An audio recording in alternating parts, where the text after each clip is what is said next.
윤석열 전 대통령이 내란 특검법이 위헌이라며 다시 헌법 소원을 냈습니다. 벌써 5번째입니다.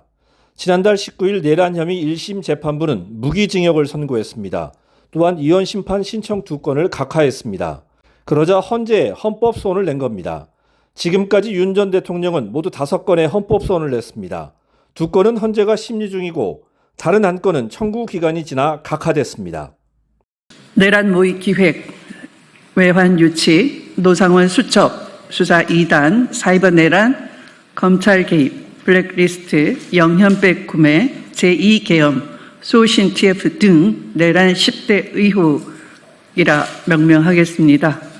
내란 10대 의혹에 대해서 속력 없는 수사로 한 점 의혹 없이 진실을 밝혀줄 것을 촉구하는 바입니다. 더불어민주당 내란진상조사단은 조은석 내란 특검팀에 대해서 그동안 수사에서 밝혀지지 않은 내란 10대 의혹을 제시하는 바입니다.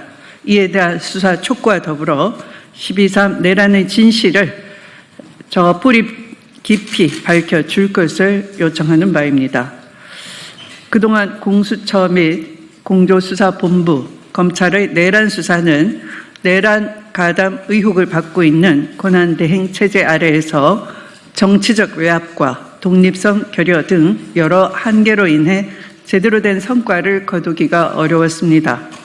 특히 윤석열, 김용현, 노상원, 여인형 등 주요 피의자들의 공소장과 수사 결과를 비추어 보더라도 그 후 드러난 수많은 의혹들은 수사하지 않은 채 맨 처음 공개한 김용현의 공소장과 대동소이해서 진상규명 의지가 보이지 않고 그 후 드러난 증거들마저 외면해 왔습니다. 내란 공범들의 군부를 동원한 범행 동기부터 제대로 밝혀내지 못함으로써 수사의 ABC조차 갖추어지지 않은 것입니다. 더욱이 내란 수계 윤석열의 인신구속 취소로 인한 추가 수사의 제약이 있었던 것입니다. 이러한 상황에서 더불어민주당 내란진상조사단은 자료 수집과 관련자의 면담, 제보 등을 통해 미처 밝혀지지 않은 핵심 의혹들을 꾸준히 발굴해 왔습니다.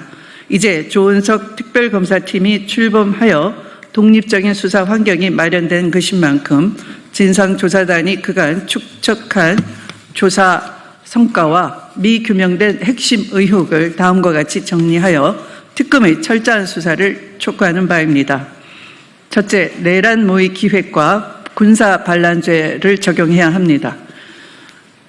윤석열, 김용현, 노상원, 여인형 등 내란 세력들은 언제부터 내란을 모의하고 준비했는지와 영구 집권 계획 하 부정선거 프레임 만들기와 국회 해산 등과 관련한 노상원 구상의 구체적인 실행 계획. 다음, 계엄사 합수본부 운영 참고자료인 계엄문건, 계엄선포문, 포고령 등 작성자 및 지시한 자는 누구인지와 방첩사와 노상원 팀에서 생산하는 계엄 관련 문건 일체. 다음, 불법한 군대 동원은 군사 반란 범죄 행위에 해당하므로 이에 대한 추가 기소를 촉구하는 바입니다. 둘째, 외환 유치 의혹에 대한 수사 촉구입니다. 평양 무인기 침투 의혹은 24년 6월 상부로부터 작전이 하달됐고 10월 초순과 11월 중순에 국가안보실 경호처 합참 드론사가 합동으로 관여해서 북한의 전쟁 도발을 유도하려 했다는 혐의가 있습니다. 다음, 육군 아파치 공격 헬기의 북방 한계선 위협 비행은 24년 6월, 7월, 8월, 11월 등 총 4차례에 걸쳐 진행되었고 노상원 수첩 NLL에서 북한 공격 유도와 일치하는 것입니다. 이에 대한 수사를 촉구하는 것입니다. 셋째, 노상원 수첩 관련입니다. 12.3 내란을 실질적으로 설계했다는 노상원 수첩에는 1만 명 호송선 준비, 북의 공격 유도, 좌파 세력 붕괴, 삼선 개헌, 500명 수거 대상, 좌파 반국가 세력 규정 등을 적시하고 있습니다. 다음, 12.3 내란 계획 전모를 밝히기 위해 수첩 작성 경위 및 실행 여부 등에 대한 수사를 촉구하는 바입니다. 넷째, 수사 2단 관련입니다. 노상원, 김용군 등 롯데리아 4인방이 주축이 돼 만든 정보사 수사 2단을 전현직 HID와 군사경찰 70여 명으로 구성된 불법 사조직으로 체포조, 신문조 역할 수행을 하고 계획했습니다.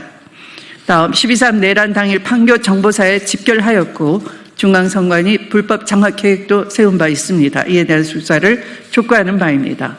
5번째, 사이버 내란 의혹입니다.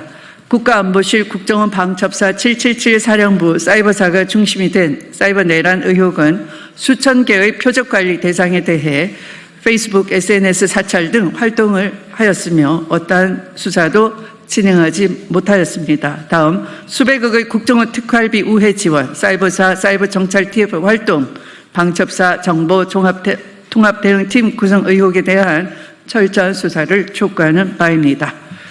박선은 의원께서 이어나가도록 하겠습니다.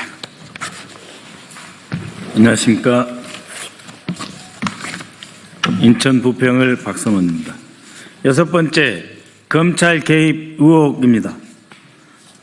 12.3 계엄 선포 직후 여인영이 정성우 방첩사 1처장에게 검찰과 국가정보원에서 올 거다. 중요한 임무는 검찰과 국정원에서 할 테니 그들을 지원하라 라고 지시한 점 수사해야 합니다. 내란 당일 방첩사 대령 그리고 대검찰청 부장검사 국정원 안보정보수사국의 처장 간 순차적 통화 내용 그리고 대검 과학수사부 검사 2명이 과천 선관위로 출동 후 복귀했다는 의혹을 수사해야 합니다. 7번째, 방첩사 블랙리스트입니다. 전현직 장군에 대한 블랙리스트, 군 법무관 블랙리스트, 여인영의 육군총장 인사계획, 군의관 블랙리스트, 방첩사 내부 상호 감시 블랙리스트, 민간인 사찰에 이어 국회의원에 대한 사찰 의혹 수사해야 합니다. 방첩사의 비서실, 신원 보안실, 정보융합 등에서 생산한 수많은 불법적인 문건 작성 경위와 상부 보고 체계에 대한 수사도 촉구하는 바입니다. 8번째, 영현백 그리고 종이관 구매에 관한 수사 촉구입니다. 12.3 내란을 앞두고 종이관 1,000개와 영현백 3,000개를 실제로 구매한 목적과 경위 그리고 2028년까지 영현백 32,000개를 비축하려 했던 육군계획 관련 노상훈 수첩의 1만 명 수거 계획과의 연관성에 대한 수사를 촉구하는 바입니다. 9번째, 제2계엄 의혹입니다. 국회에서 12월 4일 새벽 1시에 계엄 해제 의결된 이후 윤석열과 김용현 등은 합참 결심 지원실에서 대책회의를 했고 새벽 2시에 수방사 예하부대인 52사단, 광명 소재 52사단, 그리고 고양 소재 56사단 출동 가능한 병력 파악을 긴급하게 지시한 바 있습니다. 그 목적, 그 이후의 행위에 대해서도 수사가 되어야 합니다.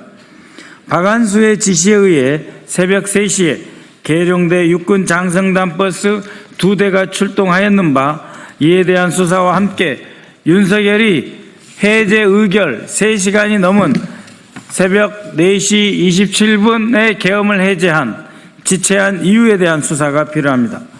또한 12월 4일 저녁 법무장관, 행안부 장관, 법제처장, 민정수석, 법률비서관 등 윤석열 정부의 최고위직 핵심 법률가들이 모여 안가에 회동하였다는 것은 확인되었습니다.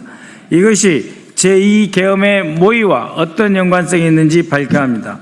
10번째, 수방사의 수호신 TF입니다. 수방사 계엄 대비 비밀 조직인 수호신 TF 관련 어떤 목적으로 설치되었고 왜 공식 문건은 남아있지 않는지 어떤 방식으로 어느 단위까지 수방사 TF의 임무가 보고되었는지 조사할 것입니다.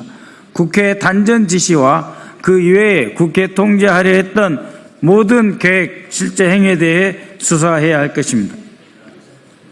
더불어민주당 내란 진상조사단은 조은석 특검팀은 내란 10대 의혹 관련 성역 없는 수사로 한 점 의혹 없이 진실을 밝혀주기 바라는 바입니다.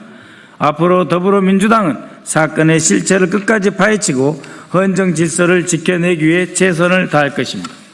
감사합니다.